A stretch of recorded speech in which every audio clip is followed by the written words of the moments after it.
you know when we do a deep dive and Aaron Rodgers has a good game, it's like we're like, no, we don't need. I don't think we need to do the Packers because we gotta do Aaron Rodgers. I didn't say that.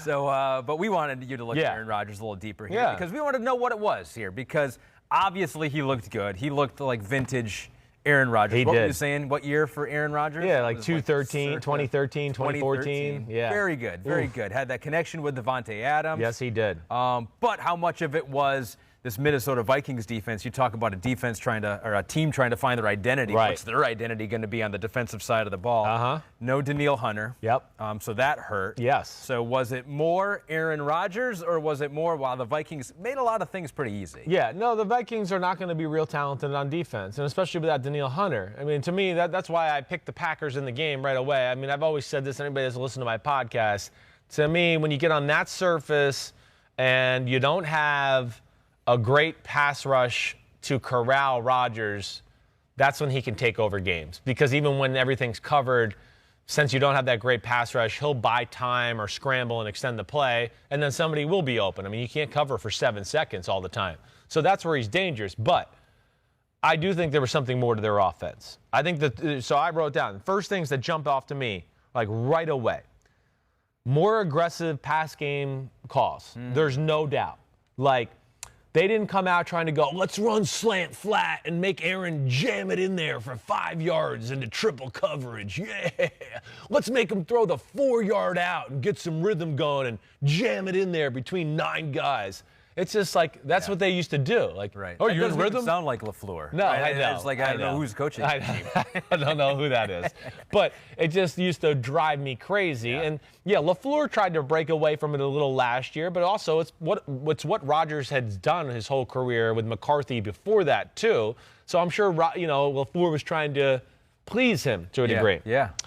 They came out in this one, it was like none of that bullshit. It was like, we're attacking. You're going to see guys going post, corner, post, corner, or corner, post, corner. You're going to see all these. We're going to have guys running deep crosses, double moves, straight go routes, all that. So I think that's the first thing that jumped out to me. It wasn't like, let's find a 5-yard completion. Well, let's just attack. Deep downfield. Yeah. 20-plus yards in the air, 5 for 9, 186 yards. 2 touchdowns. Right. And had one of those incompletions was an unbelievable deep post throw to Valdez-Scantling, who dropped it on the 5-yard line. So it would have been even more. It would have been even more. But again, I think that just shows it. Now, the second thing that jumps out to me, yes, more aggressive play calling. Think it's going to be great for Green Bay. They need to.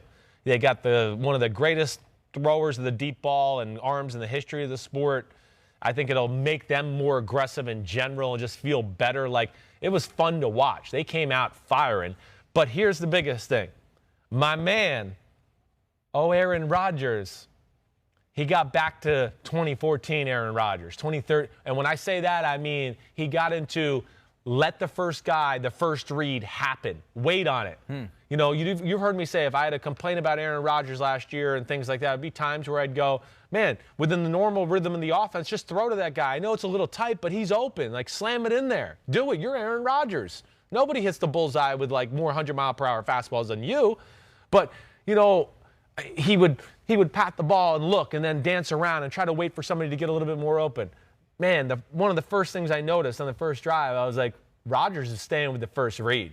He's not going to pass it off. And he made a lot of, throws with conviction, and where you go, I'm not sure he throws that last year, but here he did this year, and it's a 12-yard gain, 15-yard gain. So I think those are the first two things that jumped out to me more than anything. Offensive line graded out really well for the Packers, too, so they gave him the time to do that. They did, definitely. You got Bakhtiari there. You got Lindsley. Yeah, they're a good pass-blocking group. They really are. And, a little bit like Mahomes or Russell Wilson, if you want to run the ball, too, the great thing about the deep passing game is it's usually a deep drop off the play action or just a drop-back pass, right? It creates separation from the line, and that's when they're dangerous, too, because now there's separation, and, there's more room for them to move and make magic if the play doesn't deliver on its own to where now, okay, I can run up in the seam here and attack the line of scrimmage and run or start to set up and find somebody open that way, and that's why I like it. I do think I saw more formations and more personnel usage from Green Bay. I didn't sit there and chart it and do all that shit, but my eye is pretty damn good usually with that stuff. I thought I did notice that. They're another team. They're going to be a little more deadly with the tight end sets this year. They're better off without Jimmy Graham. The fact that they got, Mercedes Lewis, the Sternberger kid, and I'm missing one other tight end they got. But if you want to run the ball and do that, these tight ends can run block, and they're pretty good athletes. They're good enough to where they might be able to go, oh, you're overplaying the run. Okay, we're going to split them out and throw the pass game and do all that too. So I just feel like that fit their team better as well. Blake Juarez. Yeah, I think it was. And here, wait, I'm going to pull it out here because I got it right pull here. Pull up the teams. Pull up the old teams. Yeah. Then Robert Tonyan, he was getting in there. Jay Sternberg. So yeah, 85, 87, and 89. Sternberger. In 2 more weeks, this will be household names right here. Yeah, I don't know about that. Sternberger has a chance to be a guy where you go, ooh, because he pops when you watch him physically. He can run and really be a threat in the pass game. He's young. He came from Texas A&M. It's only year 2. He was hurt a little last year. We'll see what he does. But I like that formula too. If you're going to be Matt LaFleur and you want to run the football and be the Kyle Shanahan guy, yeah, overpower some people up front. That tight end usage will help, but it's only going to set up these deep pass plays to Devontae Adams and Valdez-Scantling, which I like. So maybe there'll be more multiple this year, as people like to say. Right. You can do more than one thing. Yannick Ngakoue was the guy that the Vikings brought in. They thought he was going to be able to ratchet up the pressure. One game in, not so good. No. 1 quarterback pressure. That was a quarterback hit on 27 pass rushes. Didn't even notice the defensive line of the Vikings. Were they playing last week? They might not have. I don't know if they did either. There was nothing to write home about. Plus the new pieces in the secondary, right? Holton Hill, they went after Holton Hill, a long corner from Texas. But he's issues in man-to-man. He's not made to play man-to-man. He's a Seattle corner. That's what I would say. Jam, get back, don't let the guy go deep. But they attacked his ass badly. If Valdez-Scantling can continue to be the guy we just saw in week 1, then the Packers are going to be like for real, and be a player. So this whole time we were thinking like they need someone besides Devontae Adams. They got to draft someone besides Devontae Adams. You think they may have had it all along? Yeah, but they've been saying that for the previous 2 years too. Yeah. When we think we got this guy Valdez-Scantling, and then the season comes, and for lack of a better phrase, he shits the bed or whatever. Yeah, you play against good corners, and then it's not as good. But I think that should be a good bit of a confidence builder. And I heard Rodgers talk him up during training camp, and you hear Rodgers after the game talking about the communication with the team and everything's on the same page. To me, when he starts saying that, he's basically going, I trust the young guys. They're not f***ing up too much. Yeah. Because I think he's like Brady that way. You f*** up too much. He's like, get him out, coach. So we'll see where it goes. But, yeah, he'll be crucial to the success of their football team. They don't have any other guy on the team like that. He's got to pop, a few times a game to be that scary downfield guy. Okay, so then on the other side of the ball, it sounds like if the Vikings are going to have some trouble on the defensive line, getting pressure without Hunter. Yeah. When targeting the cornerbacks, Rodgers was 20 of 24, 3 touchdowns, 250 yards. Another one where you want to clog the middle of the field? Yeah. We'll throw out routes. Outside. Yeah. It's a dying art in the NFL. So there are a lot of ways to beat this Minnesota defense right now, at least if you have Aaron Rodgers and you're the Green Bay Packers. Yeah, right. So we'll see if every other team has that advantage. But does this Gary Kubiak offense have enough? Has it added anything from last year when Kevin Stefanski was running the show, or maybe it was Gary Kubiak all the time? Yeah, no, right? we don't know, right? So what did you see when you looked at the Vikings offense? All right, the game didn't unfold for them the way you'd like offensively. They got the first drive of the game and went down and scored a touchdown. Mm-hmm. Using Cook and Madison. We're a little fortunate. Cook broke like a 15-yard run. There was a face mask that ended up being 30 yards. Then there was the nobody open on a drop-back pass play. Kirk Cousins, who does look like he's trying to move more this year, he talked about this offseason, he scrambles to the right and hits a guy downfield. So, yeah, it was a good first drive, but my point of saying this is I also go, I don't know if anything schematically really helped them. They got a few good players that made some plays, and they're in the NFL for a reason too. Yeah. But just a long story short here, just to sum up, the first half was tough on them because you have that drive. Green Bay goes on a long drive. You go 3 and out. Green Bay goes on another long drive and ends up getting stopped on 4th and goal on the 1-yard line going into score, which we saw in a number of games this past week. Now, okay, Minnesota's got the ball back. First down, they run up the middle. Second down, I think it was second down, was the safety.